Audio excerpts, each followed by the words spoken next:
Welcome to Late Night Tea with S and Z. I'm going to start off like I usually do, asking Zakaya if there's anything that she needs to let us know before we start.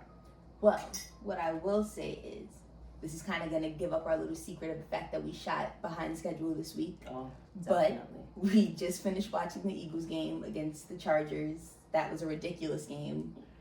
Everybody played bad except for the defenses. Eagles lost in overtime. It was a lot. It was a lot. That was a crazy game. I don't know what was happening there. I really don't. But now everyone knows that we shot late because now they know it's That better. is true. And since you just talked about the Eagles game, I'm sorry, but I have to say something about Bubba. Of course, your favorite TikToker, despite the fact that Bubba you don't have is TikTok. my favorite TikToker. He is hilarious. Like she just said, I do not have TikTok. But every time the Eagles play, I have to watch him go crazy. I haven't even shown you. Apparently, I missed it, but he posted and then deleted something today because I saw him talking about it in his comments during the game. I don't know. So we weren't up to date. Oh, and Bubba, we gotta go yam for yam because you love the yams be crazy. to be showing your yams and you need to see mine. Out of context, that sounds crazy. Oh, wait, I mean like sweet potatoes. Sweet potatoes. Yes. Candied, yeah. I don't know if that makes a difference. Sweet potatoes, I'll say that. On the topic of our favorite Philly influencer, Oh. since that's definitely what he is. Yeah. The other day, I'm watching his TikToks as I usually do. Usually I put them on the TV or just play them next to you, subject you to them. He was talking about his Jamaican restaurant in Philly. Yes. And I just want to say, when I lived in Philly, I struggled to find a good Jamaican restaurant. I had one that was like an hour drive away with oxtails that were $30 a platter, which granted now kind of the standard, unfortunately, but at the time was definitely not. Right. And he was just talking about his Jamaican restaurant, and I was just like, this is crazy because where was that when I needed it? And I'm sure it was there. That is gonna lead me to this. What is your criteria for a good Jamaican restaurant? Okay. So let me tell y'all this. If you're ever trying to find a good Jamaican restaurant, you're like, I really want Jamaican food. I'm not from the area that I'm currently in. I gotta look online and figure out if it's good. This is what you do. It's your first step. You look at the reviews. If it has a 5-star review, unfortunately, the food's not gonna be good. And I know you're thinking, Zakaya, that's counterintuitive. If it has a good review, it should be good. No, not with a Jamaican restaurant. You wanna go for something that has between a 3 and a 4. A 1 and a 2 means the food's not good. A 3 and a 4 means it's time to go look at the reviews. You have to read the reviews. Okay. Now I know you're wondering. I'm sure they're also wondering. Why do you need to read the reviews if you're already only looking at 3 to 4 star ratings? If you look at a Jamaican restaurant's ratings and the reviews say something along the lines of food was good or food was great, but the customer service was horrendous, that's your spot. That is exactly where you need to be. Because a Jamaican restaurant ran by real Jamaicans, the service is going to be terrible. But that means that they in there cooking. Cooking 100%. Okay. And it's tried and true, truly. Like you walk into a Jamaican restaurant or something and they go, hi, how are you? You might as well walk out. Because if they that nice, they that friendly, no accent, it's like they not doing what they need to do in the kitchen. Okay. Like after that, you could look at other things. You could read more reviews.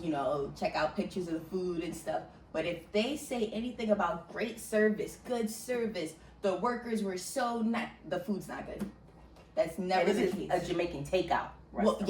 yes, absolutely. I'm not talking about like a sit down situation. Right. Takeout.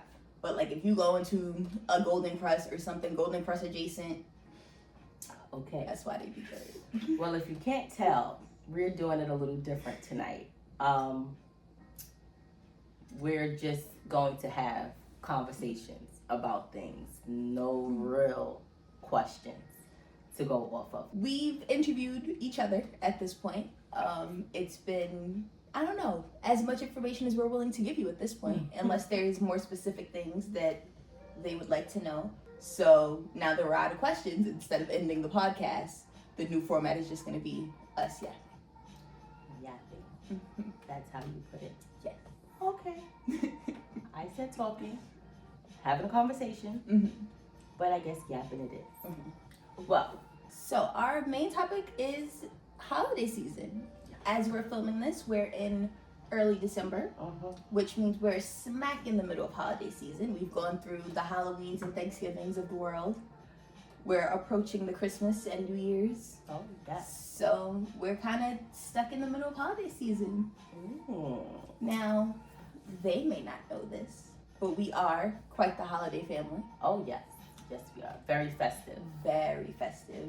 But I was like, how about being smack in the middle of Christmas season, or holiday season as a whole, we talk about the holidays. Things that our families do, traditions, because we have some old ones and some new ones for all the holidays. Well, I'm going to start with Thanksgiving, though. Yes. Because with Thanksgiving, the tradition used to be everyone goes to my mom's house. But since she passed, it seems like the family was coming over to my house now. So, like, I had to take over. My sister doesn't really cook. So I'm usually the one cooking. Not that she doesn't ask. I just be like, no, just come. I have a fond memory of my mother dancing, playing music in the middle of the night. Like me, I start cooking the day before. Like literally the day before, from 8 in the morning to like 2 in the morning, go to sleep, wake up, so that I can have everything together.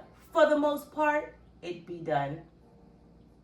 For the most part. For the most part, But my mom used to just get up in the middle of the night and I would hear the music and she's dancing and she's cooking and she'll have everything done. And it's like, how did you do that? By the time people come over. As I got older, I see.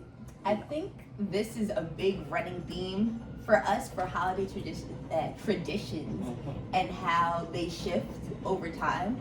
Because for most holidays, there was some degree of twin being up in the middle of the night, doing twin things, decorating, cooking, playing music, etc. Versus now that things have kind of fallen to you, it's no longer a middle of the night situation. Right. It's now the day before situation. Yes. You're not the one to push through to wake up at 4 in the morning to be cooking all day and not sleep till the next night. Oh no. My grandmother most certainly was. Yeah, that she was. That was her thing. And she loved it because she loved to cook and she loved to party. So putting them together, it was just like, hey, Yes. Our tradition, though, that I started was once we moved and got our own apartment, I started the seafood day after Thanksgiving. So after Thanksgiving, the next day, which is the Friday, I would do a seafood feast. And it would just be like me, Zakaya, her dad, and my nephew. That's what I usually do because after cooking all day long, eating the food, really for me it's serving the food, giving everybody that food. I really don't want it. Also, you're just not a leftover person. Like you get maybe 2-3 days of you eating Thanksgiving food and you're like, all right, I'm over it. And that's it. Yeah, that's true. We're talking about a live episode because TikTok gave me live privileges, so why not? So ideas for that, what you want to talk about, when you guys think we should do it. So with that being said, this has been Late Night Tea with S&Z.